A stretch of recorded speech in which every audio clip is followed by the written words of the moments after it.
نحمدہ ونصلی علی رسولہ الکریم اعوذ باللہ من الشیطان الرجیم بسم اللہ الرحمن الرحیم الصلاۃ والسلام علیک یا سیدی یا رسول اللہ وعلی آلک واصحابک واہل بیتک یا سیدی یا نور اللہ۔ محترم حاضرین، آج یکم محرم الحرام ہے اور ماہ محرم الحرام اسلامی سال کا پہلا مہینہ ہے، اور ماہ محرم الحرام کو اللہ تعالیٰ نے بہت زیادہ عظمت، فضیلت اور شان عطا کی ہے۔ اللہ تعالیٰ نے قرآن مجید فرقان حمید میں ارشاد فرمایا، ان عدۃ الشہور عند اللہ 12 شہرا فی کتاب اللہ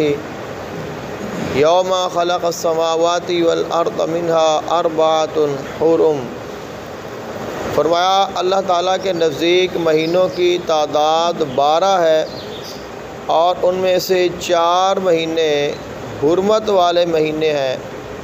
اور ان میں سے جو پہلا مہینہ ہے وہ ماہ محرم الحرام کا ہے۔ اس کا جو نام ہے، اس کا نام ہی بتا رہا ہے کہ اس مہینے کی شان ہے، کیونکہ محرم حرمت والا،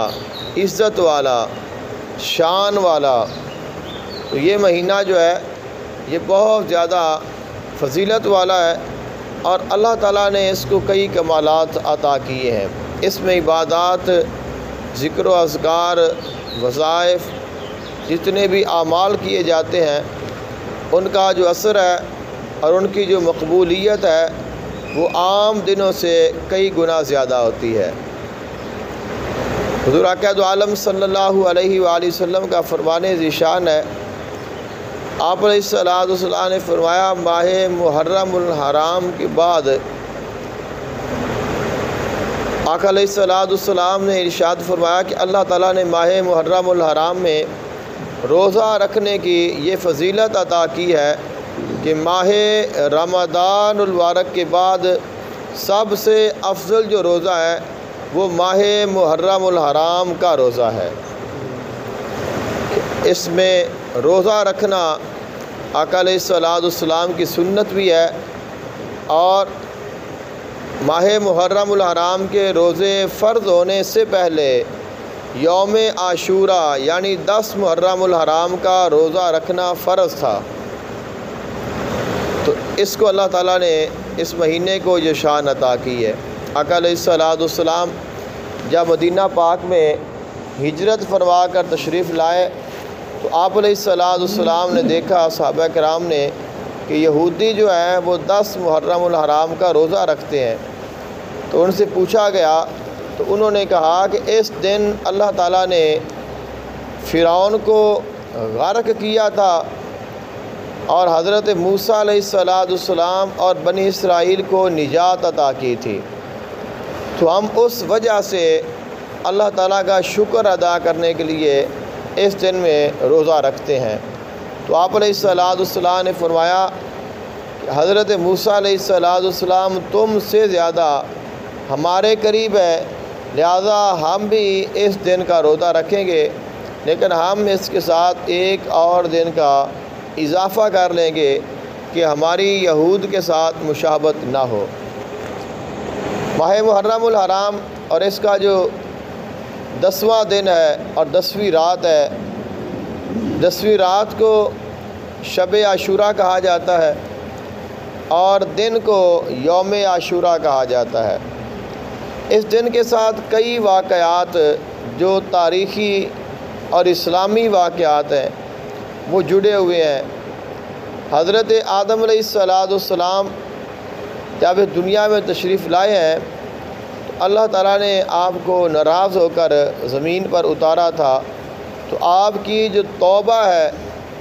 وہ 10 محرم الحرام کو ہی اللہ تعالیٰ نے قبول فرمائی تھی۔ حضرت نوح علیہ الصلوۃ والسلام کی قوم پر جب عذاب آیا اور آپ اپنی قوم کو لے کر جو آپ کے ماننے والے تھے کشتی میں سوار ہوئے تو وہ کشتی جب ٹھہری اس دن بھی 10 محرم الحرام کا ہی دن تھا۔ حضرت موسیٰ علیہ السلام اور بنی اسرائیل کو فرعون سے نجات ملی، وہ بھی 10 محرم الحرام تھا۔ فرعون ہلاک ہوا، اس دن بھی 10 محرم الحرام تھا۔ حضرت ابراہیم خلیل اللہ علیہ السلام پر اللہ تعالیٰ نے جب آگ کو گلزار کیا تو اس دن بھی 10 محرم الحرام کا ہی دن تھا۔ اس کے علاوہ کئی دیگر واقعات ہیں کہ جو